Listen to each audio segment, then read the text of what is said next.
Hi everyone! I'm your kabayan working here in Saudi Arabia. For today's vlog, we're going to Hashi Najdi restaurant here in Riyadh, Saudi Arabia. Pero before that, story time muna. In-invite lang pala ako ng aking kaibigan. Actually, hindi talaga ako ready dito, pero in-invite talaga ako ng aking kaibigan.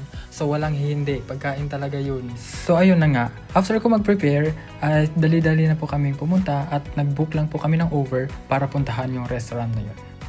Time check, 5:30 na ngayon dito sa Saudi Arabia. Sobrang init pa rin. So, hindi nakaka-motivate lumabas, pero tuloy pa rin yung lakad natin. Buti na nga lang dumating na nga yung binook naming Uber, so let's go. Medyo mahaba-haba nga yung biyahe namin ngayon from accommodation to restaurant, so mga 30 minutes lang naman.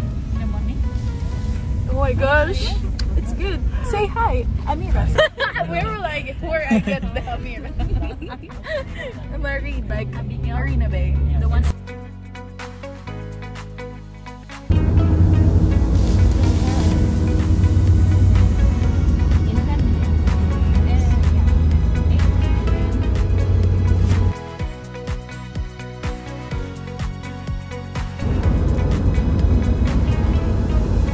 After 30 minutes na biyahe, nakarating na kami dito sa restaurant. So, excited na ako. So, let's go. Tara.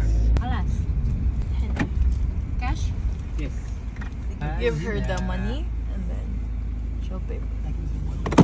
So, ito pala yung views sa harap ng restaurant. So, nakarating na kami. So, ngayon, papasok na kami sa restaurant.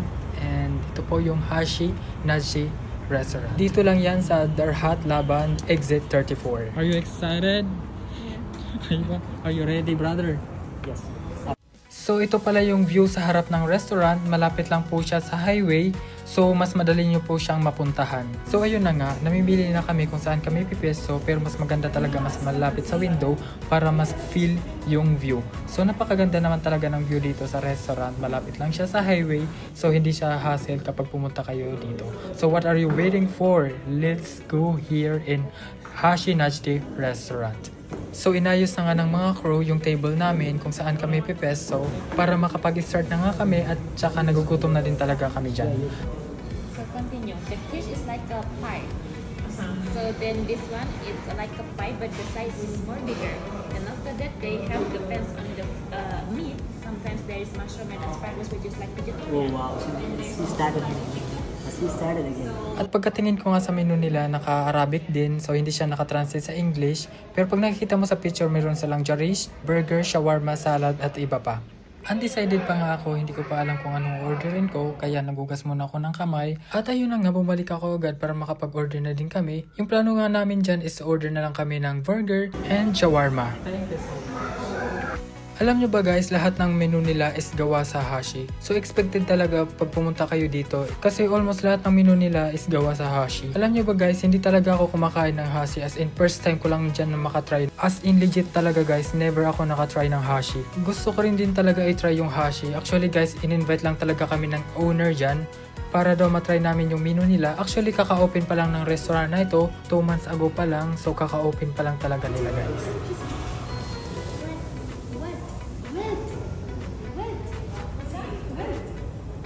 At habang nag-aantay nga kami sa food namin guys, outfit check muna. Uy, charis lang. Ayun na nga guys, kaya visit na kayo dito lang yan sa Hashi Najdi restaurant.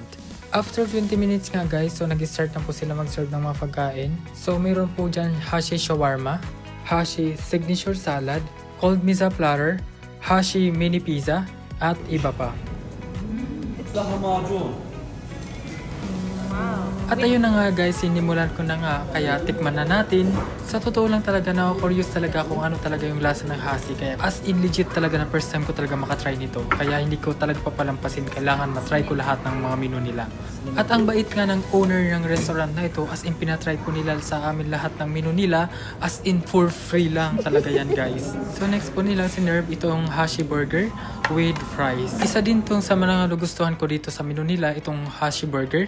Sobrang sarap talaga to guys, parang beef lang din talaga siya. Actually hindi talaga nagkakalayo sa beef, so magkakaparehas po sila ng lasa. As in, try nyo guys pag pumunta kayo dito sa Hashi restaurant.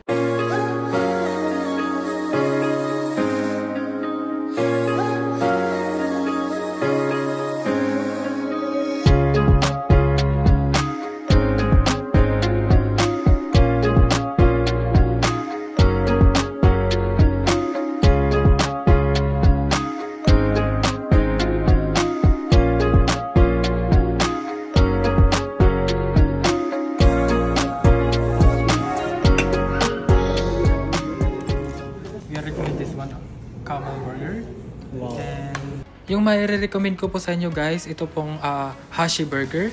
Cold Mesa platter with Arabic bread and also their Hashi shawarma na kayo mismo magbabalot guys. Shawarma is here with the complete with the golden fries. You can see we have a tomato, fresh tomato, and the pickles next to it. And the sauce smells like tahini sauce. And we will try with one dip now for the fries. MashaAllah. I will try. Wow. Hopefully it's the best actually. That's why she's seen. Yes, thank you, Mr. Come. Yalla, come to this restaurant.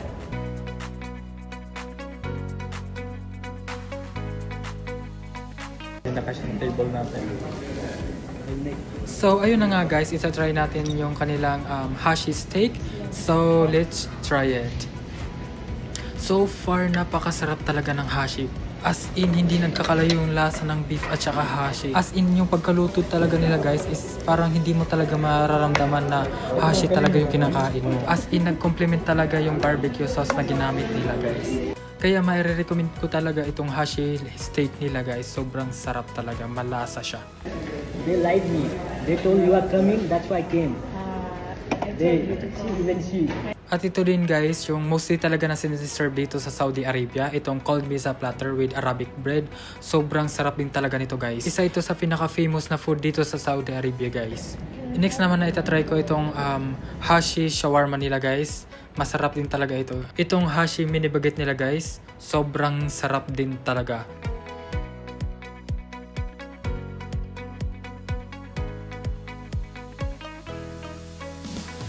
So let's move on to their signature salad. Napakasarap din talaga nito. Their salad is combination of lettuce, cabbage, cucumber, tomatoes, and everything guys. It complements their signature dressings talaga. So if you want to visit here in restaurants, so don't forget to try their signature salad. Napakasarap din talaga nito. And habang in-enjoy nga namin ang aming pagkain, biglang dumating si owner at kinausap kami regarding sa food and service experience. I have complimentary Turkish tea.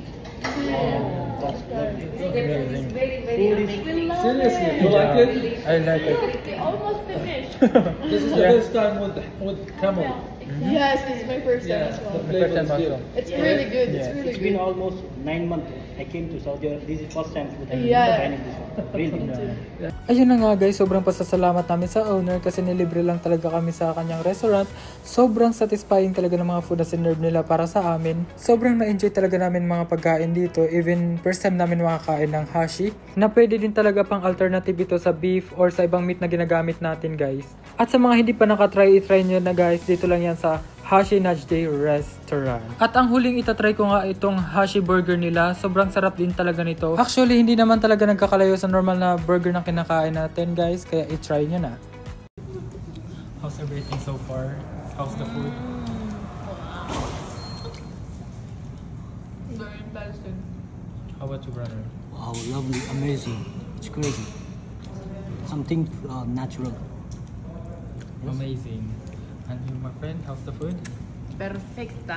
Oh, wow. How are you? And you, how's the food? It's really good. Actually, Mm-hmm. it's yummy, but I'm already full. Please You want to come eat more, here but and you then can't. join with us. Yeah, please. Try this one. Natapos na nga kumain guys, sobrang busog ko na talaga. Actually, marami pa kaming tirang pagkain pero hindi na talaga namin kayang ubusin. Pero marami naman talagang prepare si owner na pagkain para sa amin guys, kaya hindi talaga namin ito mauubos. At dito na nga nagtatapos ang ating vlog. Thank you so much for your watching. Hope you enjoy this video and we appreciate your time and effort sa panonood. Bye-bye!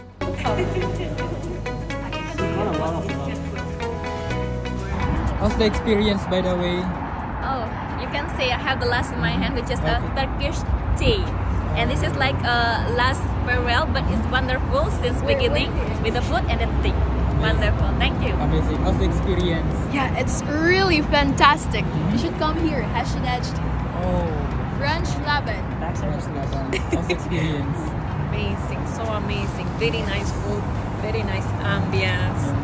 I loved it. And the staff is really nice as well. They're very accommodating. Especially Mr. Al-Kathiri. Shout out. How's the experience? Really, really amazing. come here, you will find something real. How about you? Actually, I like the food, I like the experience, they are good, and then that's why I bring this one, because the food's good actually. Thank you so much. Hush, Nash.